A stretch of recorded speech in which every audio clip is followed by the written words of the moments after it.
Puji Tuhan. Shalom Bapak Ibu, kita kembali berjumpa dalam ngobrol perkara iman. Saya akan berdoa, saudara. Tuhan Yesus, terima kasih buat segala kebaikan Tuhan. Kami akan sebentar Tuhan merenungkan dan juga kami memikirkan beberapa hal berkenaan dengan pertanyaan-pertanyaan seputar Alkitab. Tuhan tolong biar acara ini boleh menjadi berkat buat setiap kami. Terima kasih Tuhan, terpuji namamu dalam nama Yesus. Amin. Saudara, sebelum menjawab pertanyaan, saya akan bacakan 4 ayat di dalam Mazmur 91, saudara. Ayat yang pertama, Mazmur 91, orang yang duduk dalam lindungan yang maha tinggi dan bermalam dalam naungan yang maha kuasa akan berkata kepada Tuhan, tempat perlindunganku dan kubu pertahananku, Allahku yang kupercaya. Sungguh dialah yang akan melepaskan engkau dari jerat penangkap burung, dari penyakit sampar yang busuk. Dengan kepaknya ia akan menunggangi engkau, di bawah sayapnya engkau akan berlindung, kesetiaannya ialah perisai dan pagar tembok. Saudaraku yang dikasihi Tuhan, ayat 1 dikatakan orang yang duduk dalam lindungan yang maha tinggi. Dalam bahasa Inggris disebutkan he that dwell in the sacred place of the Most High. Sacred place. Ya. Ada tempat yang tersembunyi, tempat yang rahasia, ya. Tempat yang sangat spesial, itu istilahnya lindungan Allah yang maha tinggi. Mari kita ada di sana ya Bapak Ibu. Gimana caranya? Hari demi hari lebih dan lebih dekat sama Tuhan. Puji Tuhan, saya akan jawab beberapa pertanyaan yang masuk saudara. Yang pertama adalah, Pak, jika Alkitab benar-benar firman Allah, kenapa ada cerita-cerita yang tidak senonoh di dalamnya? Ya. Ini pertanyaan ini pasti ditulis oleh orang yang suka membaca Alkitab dengan teliti ini, ya saudara. Di dalam Alkitab ada cerita-cerita yang ya tadi disebutkan tidak senonoh begitu ya. Ada cerita-cerita yang mengerikan, ya. Ada cerita-cerita yang rasanya kok kayak gitu masuk ya dalam bagian dari kitab suci. Ya, kita sudah mendapatkan Alkitab yang bulat dan utuh sekarang seperti itu, ya. 39 kitab dalam PL dan 27 di dalam PB. Ya, kita sudah menerima itu ya Bapak Ibu ya. Nah, kenapa ada cerita-cerita yang seperti itu Pak? Oke, saya ambil contoh misalnya Kejadian pasal yang ke-19, saudara. Kejadian 19, saya baca ayat yang ke-30 atau 31 dan 32. Ya, Kejadian 19:31. Kata kakaknya kepada adiknya, ayah kita telah tua dan tidak ada laki-laki di negeri ini yang dapat menghampiri kita seperti kebiasaan seluruh bumi. Marilah kita beri ayah kita minum anggur, lalu kita tidur dengan dia supaya kita menyambung keturunan dari ayah kita. Ini ayat yang kalau kita dengar pasti mengerikan ya. Kata-kata yang mengerikan, tetapi itu ada. Nah, Alkitab Bapak Ibu, Saudara, kita harus sadar bahwa Alkitab itu ya sebuah kitab yang jujur, menuliskan kekuatan dan kelemahan apa adanya, ya. Tidak ada yang tertutup. Karena jangan lupa Alkitab itu adalah firman dari Tuhan yang punya manfaat banyak untuk mengajar, mendidik orang dalam kebenaran, supaya orang bisa bertobat dan mengenal ya Tuhan Yesus sebagai Tuhan dan Juru Selamat. Itulah Alkitab kita, ya. Tidak ada yang tersembunyi. Tapi kenapa cerita-cerita seperti itu ada? Yaitu menceritakan bagaimana realitas kehidupan manusia. Ya, itu ada di sana. Cerita seperti Lot dengan 2 anak Lot ini. Ini kan sesuatu yang luar biasa sih kalau dituliskan.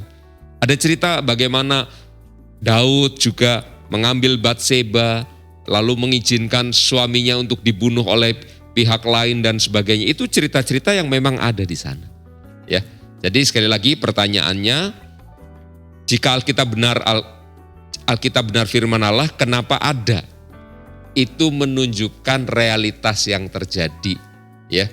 Para tokoh atau orang-orang yang dicatat di sana. Apa gunanya? Tentu banyak. Supaya kita belajar, kita tidak masuk dalam perangkap yang sama, ya. Kita bisa menghindari hal-hal yang memang tidak perlu dilakukan dan lain sebagainya. Puji Tuhan. Yang kedua, seks dan uang adalah hamba yang benar atau tuan yang kejam? Nah, ini mungkin dua hal kita pisahkan. Seks dan uang adalah hamba yang benar atau tuan yang kejam. Ini pertanyaannya dua ya, gitu ya, dua dan berkembang, saudara. Seks dulu.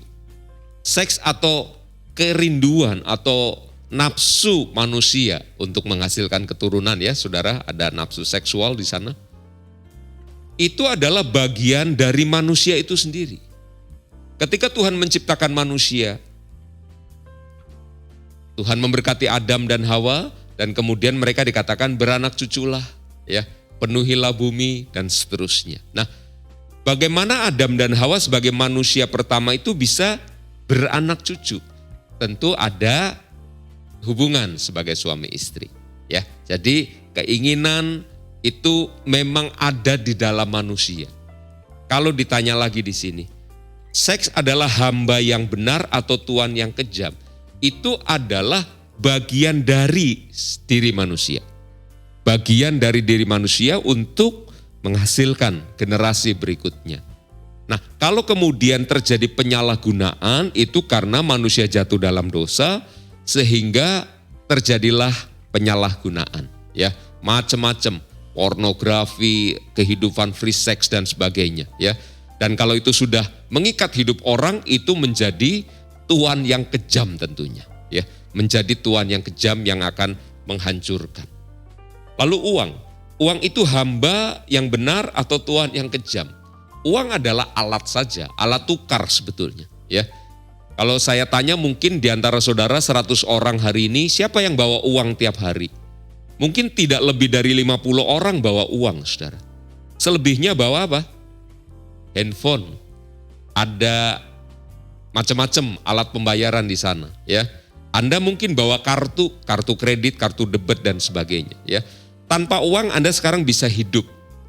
Maksudnya uangnya ada, saudara, ya, di satu tempat, di bank, di rekening Anda. Nah, uang itu apa? Hamba yang baik atau tuan yang kejam? Nah, itu tergantung bagaimana orang menyikapi uang itu sendiri. Ya. Tapi kita sebagai anak-anak Tuhan kita harus ingat begini. Kita ini telah ditebus dari kehidupan yang sia-sia dan kita sebagai hamba dari Kristus. Dulosnya Kristus, hambanya Kristus. Jadi Tuhan kita adalah Yesus, lalu kita adalah hambanya. Uang tempatnya di mana? Uang tempatnya adalah alat tukar di bawah kita. Ya. Nah, karena manusia jatuh dalam dosa, lalu uang memang bisa memancarkan pesona, ya. Ada istilah money talk. Uang itu bicara, ya. Yang uangnya banyak, bicaranya banyak dan sebagainya. Money talk. Nah, tapi mari kita lihat dari perspektif Alkitab. Uang itu harusnya bagaimana? Uang itu adalah alat tukar, ya, yang berlaku di atas dunia ini, saudaraku yang dikasihi Tuhan, ya. Dan kita harus menggunakan itu sebagai hamba. Kalau terjadi kesalahan, maka uang itu bisa menjadi tuan yang kejam. Ya. Tuhan Yesus pernah berkata, kamu tidak bisa menjadi hamba dari dua, Allah dan Mamon. Mamon itu dewa uang. Kalau uang atau dewa uang, Mamon itu menjadi tuan, maka dia akan menjadi tuan yang kejam. Orang akan berbuat apa saja untuk mendapatkannya. Orang bahkan rela untuk memberikan nyawanya untuk mendapatkannya. Kenapa? Karena uang itu sudah menjadi tuan. Dan kalau uang itu menjadi tuan, dia menjadi tuan yang kejam. Ya. Jadi bagaimana perspektif kita? Apa yang kita bisa tangkap? Ingat, Tuhan adalah Tuhan dalam hidup kita. Kita adalah hambanya Tuhan. Lalu uang itu adalah bagian dari berkat Tuhan yang Tuhan berikan kepada kita supaya kita bisa tukar menukar. Ya, Anda punya uang, Anda tukar dengan beras. Anda punya uang, Anda bisa tukar dengan apa saja. Ya, saya harap kita bisa menangkap sudut pandang itu. Yang ketiga, pertanyaan, kenapa orang-orang yang tidak bertuhan lebih banyak memimpin dibandingkan orang Kristen? Nah, saya nggak tahu ini ditanyakan dalam konteks apa ini? Negara, organisasi, partai politik, atau gereja, atau apa begitu ya. Tapi saya tangkap aja secara umum di dalam kehidupan masyarakat. Tentu di dalam masyarakat faktor pemilihan itu penting gitu ya. Pemilihan atau azas demokrasi itu ditonjolkan supaya orang nggak kacau. Jadi demokrasi dipentingkan di sana atau dimunculkan. Nah, di dalam masyarakat yang warnanya abu-abu tentu lebih banyak orang yang pemimpinnya abu-abu. Di dalam masyarakat yang ungu tentu pemimpinnya juga banyak yang ungu. Di dalam masyarakat yang biru tentu juga pemimpinnya akan ada banyak yang biru. Ya, jadi saya rasa jawabannya seperti itu. Dalam misalnya disebutkan di sini, kok orang yang tidak bertuhan lebih banyak yang memimpin dibandingkan orang Kristen. Misalnya dalam konteks bangsa negara begitu ya. Saya rasa kata banyak itu jangan dari jumlahnya. Ya. Tapi dari persentasenya. Dari 100 pemimpin kepala daerah, ada anak Tuhan misalnya 4 orang. Itu sudah bagus. Kenapa? Karena 4 daerah ini memang warnanya ungu misalnya, atau abu-abu, atau hijau, atau merah, atau kuning. Ya, saya harap kita bisa menangkap ini. Nah, yang penting adalah setiap kita, ya. Setiap kita ini adalah pemimpin, kita harus ingat. Kita adalah hamba dari Kristus, tapi di kehidupan kita juga adalah pemimpin. Pak, tapi saya bukan orang nomor 1. Oke, kita bukan orang nomor 1, tapi kita mengambil peran sebagai pemimpin. Artinya apa? Kita menjadi orang yang bijak, kita menjadi orang yang berhikmat. Sehingga ketika kelompok itu, ketika masyarakat itu membutuhkan jawaban, mereka mencarinya dari anak-anak Tuhan ini. Mungkin bukan pemimpin nomor 1, Fir'aun pemimpin nomor 1, tapi Yusuf bisa memberikan solusi. Anda bukan nomor 1 mungkin, saya bukan orang nomor 1, tapi kita bisa memberikan solusi atas masalah-masalah yang ada di dalam masyarakat atau komunitas tertentu. Ya, jadi mari jangan patah semangat. Setiap kita adalah pemimpin. Anda bisa bangkit dan menunjukkan ya karya Kristus melalui kehidupan saudara. Ya, Tuhan memberkati untuk yang bertanya itu. Pertanyaan berikutnya, saya nanya Pak, Tuhan Yesus pas mati sebutannya harusnya meninggal, tapi ini mati. Ya, kalimat mati kan kan buat hewan, bukan buat manusia. Kalau manusia dipanggil Tuhan, bilangnya meninggal, kalau mati buat hewan. Ya, oke. Saya coba lihat sebentar di dalam Alkitab kita, Matius pasal yang ke-27 ayat yang ke-50. Mari kita lihat Matius 27 ayat yang ke-50.